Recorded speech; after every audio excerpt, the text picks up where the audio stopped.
Hola, soy Hilario Barcelata Chávez, profesor e investigador de la Universidad Veracruzana.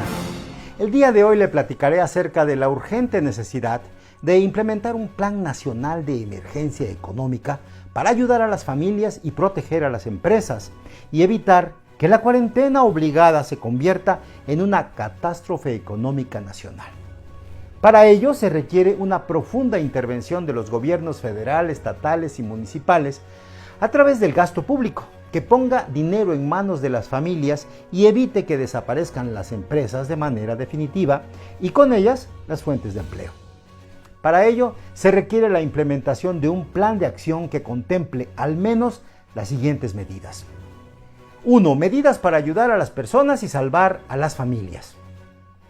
El gobierno federal deberá realizar transferencias monetarias directas a las personas y a las familias para compensar la pérdida de la ocupación o el empleo.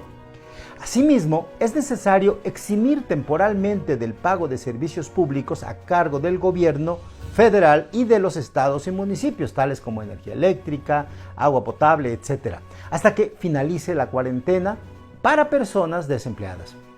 De vital importancia es que el gobierno otorgue créditos sin intereses a personas que hayan perdido su empleo o la actividad económica que realizaban.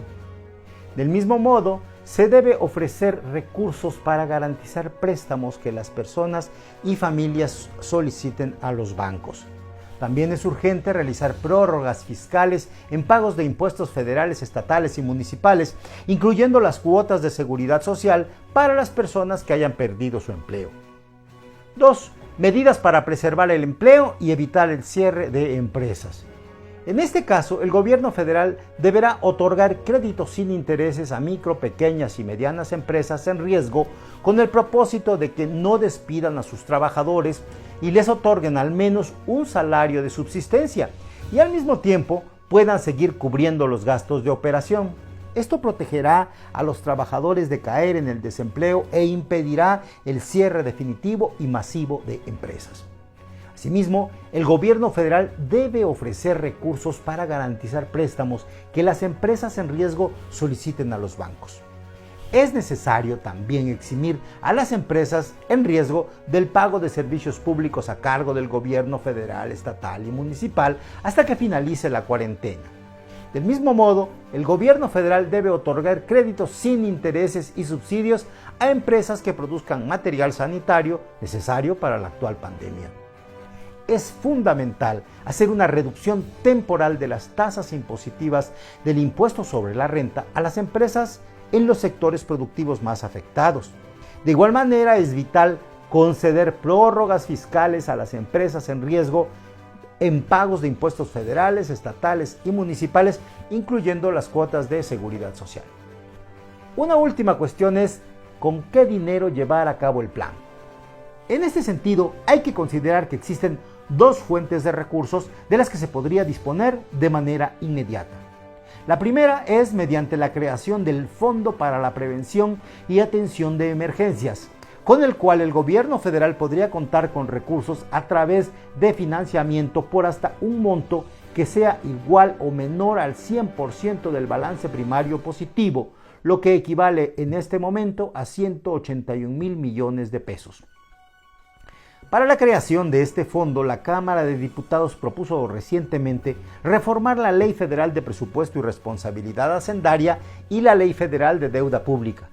Se requiere que se apruebe dicha reforma de inmediato para que el gobierno federal pueda contratar un financiamiento por un monto de 181,000 millones de pesos. Otra fuente de recursos la constituye la suspensión, al menos temporalmente, de la construcción de la refinería de Dos Bocas, el aeropuerto de Santa Lucía, el corredor en el Istmo de Tehuantepec y el Tren Maya. Esto permitiría contar con recursos por un monto de 81,600 millones de pesos, que es la suma del presupuesto asignado a estos 4 proyectos, los cuales podrían reanudarse el próximo año. De esta manera, el gobierno federal podría contar de manera inmediata con un total de 263,000 millones de pesos para implementar un programa económico de emergencia y evitar un colapso total. ¿Es esto o no hacer nada?, que es lo que hasta este momento ha sucedido. Existe una fórmula para evitar la catástrofe económica y hay de dónde obtener recursos para implementar las políticas públicas que se requieren. Lo único que se necesita es voluntad política y comprensión clara del gran problema económico que se vive. Esto es todo por hoy. Le espero en una próxima ocasión. Hasta entonces.